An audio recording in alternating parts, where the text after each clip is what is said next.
When darkness and light collide, the night becomes phantasmic.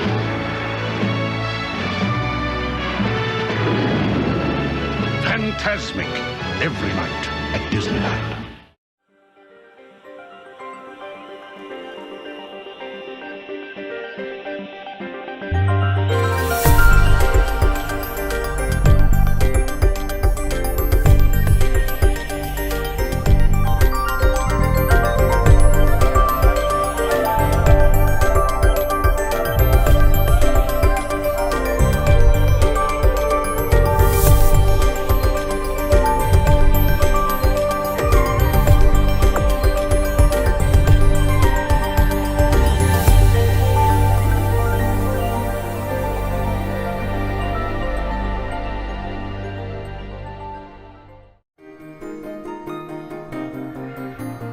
En 1956, un an après son ouverture, Disneyland proposait à ses visiteurs de découvrir les premiers feux d'artifice joués à la fin d'une journée normale d'opération du parc.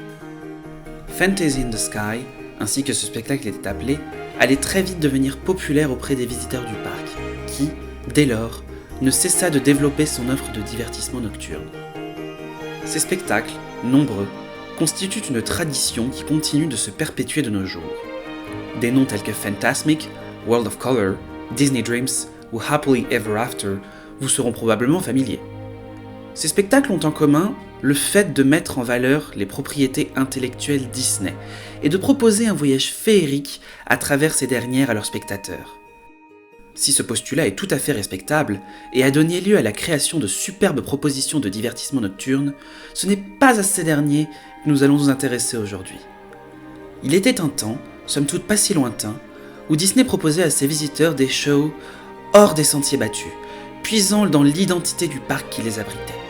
Des spectacles dépourvus ou presque de propriété intellectuelle Disney, et qui proposaient une mise en exergue des souvenirs engrangés par le spectateur lors de sa journée au parc. Ainsi, nous allons nous intéresser à 3 spectacles différents, qui ont, chacun à leur manière, profondément marqué l'histoire des parcs Disney, tout autant que certains de leurs spectateurs.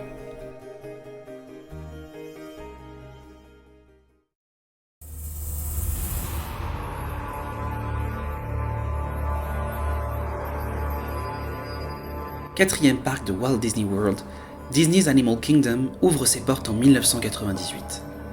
Il proposait à l'époque de son ouverture une expérience thématique réussie mais largement incomplète à ses visiteurs. Ainsi, les 2 décennies suivant son ouverture ont consisté à élargir l'offre du parc pour permettre d'en faire une expérience d'une journée complète. Dans un parc Disney, il est de coutume qu'une journée se termine par un spectacle nocturne. Du moins, c'est ce qu'attendent la plupart des clients de ces destinations. Or, à Disney's Animal Kingdom, du fait de la présence d'animaux dans le parc, plusieurs contraintes se posent. D'une part, il est nécessaire de ne pas utiliser de pyrotechnie, afin de ne pas perturber les animaux durant la nuit. D'autre part, des horaires d'ouverture plus étendus constituent un frein aux soins prodigués aux animaux peuplant le parc, et donc des coûts accrus pour maintenir la qualité des dits soins. Avec ces contraintes en tête, Walt Disney World va, en 2017, s'astreindre à proposer un spectacle pour clôturer les soirées de son 4e parc de la plus belle des manières, conjointement avec l'ouverture de Pandora, The World of Avatar. De cet effort naîtront 2 œuvres complémentaires, Tree of Life Awakening et celle qui nous intéresse aujourd'hui, Rivers of Flight. Fruit de plus d'1 an de gestation et ayant entre autres nécessité la création de gradins sur Discovery River Lagoon, au pied d'Expedition Everest, Rivers of Flight commença officiellement ses représentations le 17 février 2017. Le spectacle proposait un voyage onirique, accompagné par une composition musicale de Don Harper et Mark Mancina, qui avait, lui, déjà travaillé pour Disney sur le film Frères des Ours, sur des compositions relativement similaires.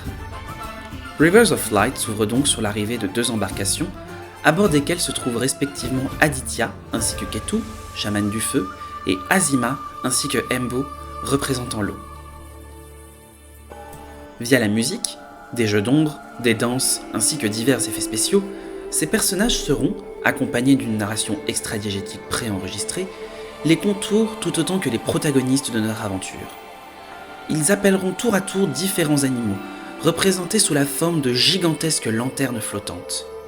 accompagnés de projections sur un immense écran d'eau, issus de divers films du label Disney Nature, ces différents éléments se combinent pour former une aventure onirique qui s'adapte parfaitement à la proposition de Disney's Animal Kingdom.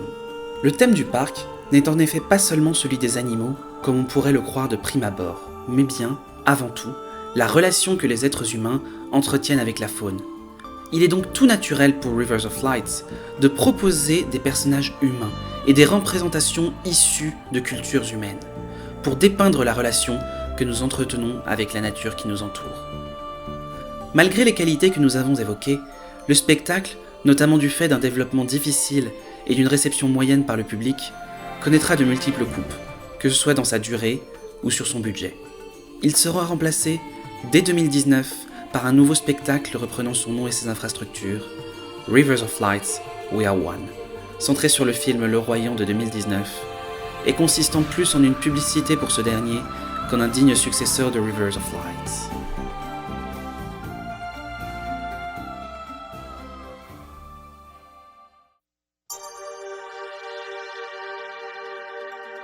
S'il est un parc Disney à la proposition singulière, c'est bien Tokyo DisneySea. Si le parc ouvre ses portes en proposant un spectacle nocturne assez consensuel, DisneySea Symphony, il va, pour son 5e anniversaire, surprendre ses visiteurs avec un ovni total dans le monde du divertissement nocturne, Bravissimo, développé conjointement avec Ekato, une entreprise française dirigée par Yves Pépin, à qui l'on doit notamment l'invention de la technologie des écrans d'eau. Bravissimo s'ouvre ainsi sur l'arrivée de Mickey Mouse, dans un magnifique costume évoquant celui de Poséidon sur le lagon de Tokyo DisneySea. C'est alors qu'une voix s'élève et nous conte les prémices de l'histoire qui s'apprête à se jouer sous nos yeux. La rencontre et l'histoire d'amour entre une divinité de l'eau et une divinité du feu. Commence alors le premier acte, où apparaît la divinité de l'eau, représentée par une immense colonne métallique juchée sur une barge, d'où jaillissent des trompes d'eau pour représenter une silhouette vaguement féminine.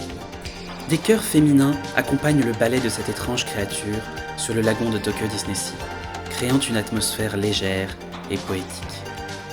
C'est alors que le tonnerre gronde et que des flammes s'échappent du mont Prométhéeus. Des percussions se font entendre, de même que les voix gutturales de chœurs masculins, et des gerbes de feu sortent du lac. Peu à peu, une silhouette émerge de celui-ci. Il s'agit de celle d'un dragon mécanique, qui était jusqu'alors immergé dans l'étendue d'eau. Ce spectacle grandiose se prolonge durant quelques minutes, avant que des chœurs féminins ne se fassent de nouveau entendre. La divinité de l'eau est réapparue, et nous allons pouvoir assister à l'union de ces deux êtres que tout oppose. Cette dernière se conclut par une musique joyeuse, par des effets de pyrotechnie, offrant un final grandiose aux visiteurs. Bravissimo proposait aux clients de Tokyo DisneySea une expérience assez unique au sein d'un parc Disney, en offrant un aspect esthétique assez éloigné des standards de la compagnie. En effet, la conception artistique du spectacle a été réalisée par Ekato, avec une intervention assez minimale de Disney et de l'Oriental Land Company. Il en a résulté une proposition pas du tout dénuée d'intérêt, mais loin des attentes habituelles des visiteurs de la destination. Malgré ce désamour du public, qui causera la fin précoce du spectacle en 2010, 4 ans après son ouverture, Bravissimo n'est absolument pas dénué d'intérêt. Il comprend en effet parfaitement l'esprit de son parc, représente la dualité entre eau et feu, terre et mer, lagon et mont Prométhéeus, de manière poétique et esthétique. Comme évoqué plus tôt, Bravissimo cessera ses représentations en 2010 pour laisser place en 2011 à un fantasmique bien plus consensuel qui reprendra tout de même l'idée du dragon sortant de l'eau, mais cette fois-ci sous les traits de Maléfique.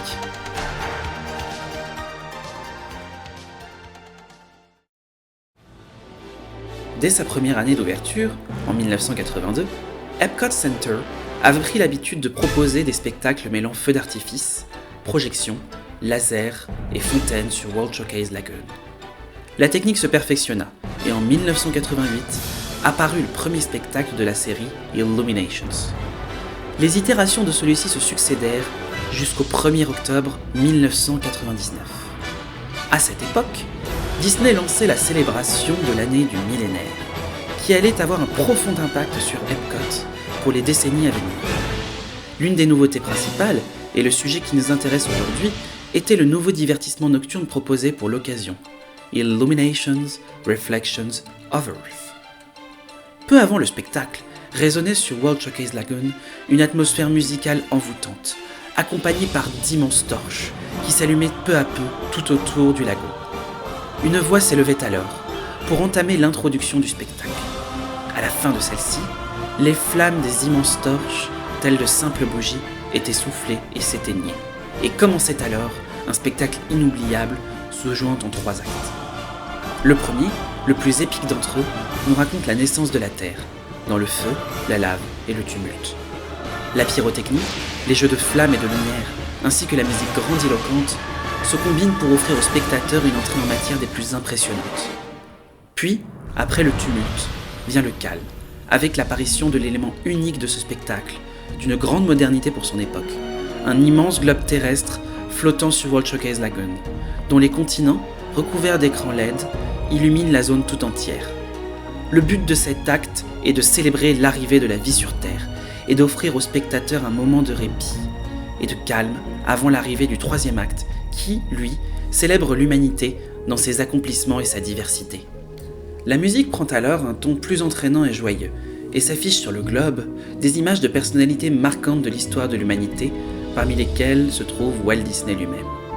Enfin, dans un torrent de pyrotechnie, se joue le final du spectacle, caractérisé par l'ouverture du globe terrestre qui laisse apparaître une immense torche, représentant le feu autour duquel se sont, à travers les âges, réunis les êtres humains pour conter diverses histoires qui les ont inspirés par la suite. S'ensuit la piste originale We Go On, qui fait office de post-show, offrant aux visiteurs une conclusion optimiste et inspirante à sa journée. Ces derniers mots sont en effet caractéristiques d'Illumination's Reflections of Earth, mais aussi d'Epcot et de sa philosophie originale. Véhiculer l'optimisme et l'inspiration aux générations futures. À une époque où le 2e parc de Walt Disney World était en pleine mutation et au tournant du 3e millénaire, Illumination's Reflections of Earth proposait une relecture de l'esprit d'Epcot Center, entre-temps devenu simplement Epcot, pour accompagner ce parc à la vision singulière d'un nouveau siècle. Celles et ceux qui le trouvaient ennuyeux, parfois à juste titre, et les personnes y trouvant une conclusion idéale à leur journée de voyage à travers les contrées et futurs possibles de notre monde. Illumination's Reflections of Earth s'en est allé en septembre 2019, et avec lui a disparu l'un des derniers vestiges d'une certaine philosophie de ce parc si singulier qu'est Epcot.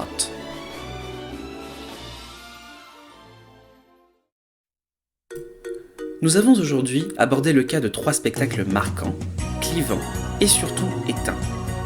Ces propositions quelque peu singulières avaient pour point commun de proposer un concept relativement simple sur des histoires où les personnages Disney étaient presque absents et d'essayer de capturer l'esprit de leur parc afin de conclure la journée de leurs visiteurs sur un souvenir marquant en rapport avec l'expérience vécue tout au long de leur venue au parc. Exigeants, 2 de ces 3 spectacles n'ont pas trouvé leur public, prouvant la difficulté d'un tel exercice. Pour autant, l'un d'entre eux, Illumination's Reflections of Earth, avec sa longévité record, nous a prouvé que ce type de divertissement nocturne pouvait trouver son public dans un parc Disney. On pourrait se dire que ces 3 réalisations, qui ont pour sûr marqué le cœur des personnes les ayant vues et comprises, sont des tentatives uniques et que l'on ne trouve plus de nos jours de spectacles de ce type. Ce serait à vrai dire oublier un détail qui a marqué l'histoire des parcs Disney et de Disneyland Paris. Un spectacle nocturne quotidien, novateur, joué dans un parc iconique, s'appuyant sur une musique originale et qui avait pour but de refléter l'atmosphère d'une période pour son parc et à vrai dire pour sa destination tout entière. Il s'agit selon moi de Disney Delight, qui a, à sa manière, perpétué la tradition lancée par ces 3 spectacles. C'est ici que s'achève cet épisode de Rewind, que je vous remercie chaleureusement d'avoir suivi. N'hésitez pas, si le cœur vous en dit, à vous abonner et à partager cette vidéo, afin de faire découvrir ce pan quelque peu méconnu des parcs Disney. A bientôt pour de nouvelles histoires dans Rewind.